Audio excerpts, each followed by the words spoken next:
In the middle of summer, you'll have all kinds of things growing in your garden, and we're starting a little bit ahead of the season this time for today, but these are things that come July, you're going to be wondering what you're going to do with all of them, and that's going to run through August and into September.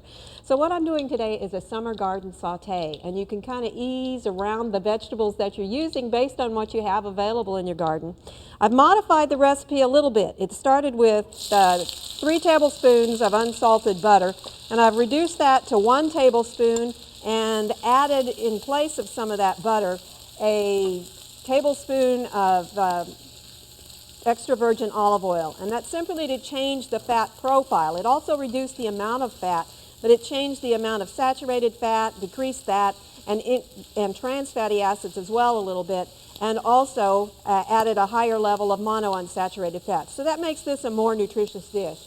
This we're going to saute. We've added about a medium onion that we chopped up, and to that we're going to add a couple of medium zucchini that are sliced, and also a couple of yellow squash, and 1 red pepper. Now if you've only got green, that's going to be fine. The red ones often aren't ripe quite as early, but as you can see, these are all things that tend to be abundant in a summer garden in Oklahoma.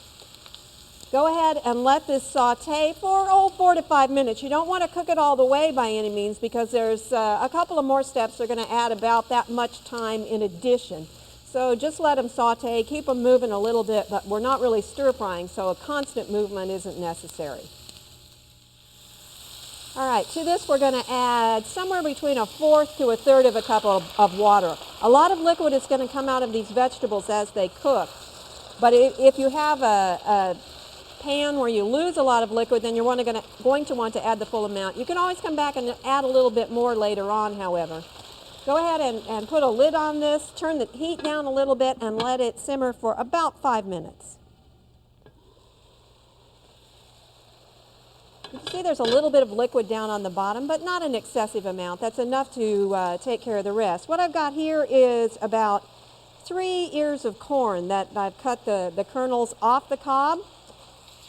Now one thing you can do on this, you can use frozen corn if the corn's not ready, or if it's already gone, you can use a can of corn. Make sure you drain it if you do. Or you can use leftover corn that you've roasted or cooked, since we're basically just going to heat it through, or you can just heat it through at this point.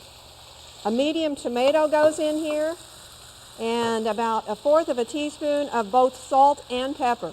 Now the amount of salt you're going to use is going to be dependent in part on the type of corn that you've used. If you've used canned corn that has salt added to it already, you may find, or you may choose not to add any at this point, so that it doesn't become too salty later on. What I recommend is that when add the minimal amount, and then you have a couple of choices. You can either let people season it at the table, or if you'd rather make sure that the seasoning is right, the best approach always is to test the seasoning once you get everything done, and then if it needs a little more salt or pepper, you can add it as you're getting ready to serve the dish. This is all there is to this one. We're going to sprinkle in a little bit of parsley, and I'll save a little bit for the top, but basically that's it. Everything that you'd have growing in your garden is going to go on this plate and be available for people at the table. It's a little bit nicer than some of the traditional ways that you serve some of these vegetables during the summertime, with tomatoes just sliced, corn perhaps boiled or roasted, and the zucchini and summer squash simply fried. Gives a nice change, and come the hot weather, I think you're going to like this one. Once again, this is a summer garden saute.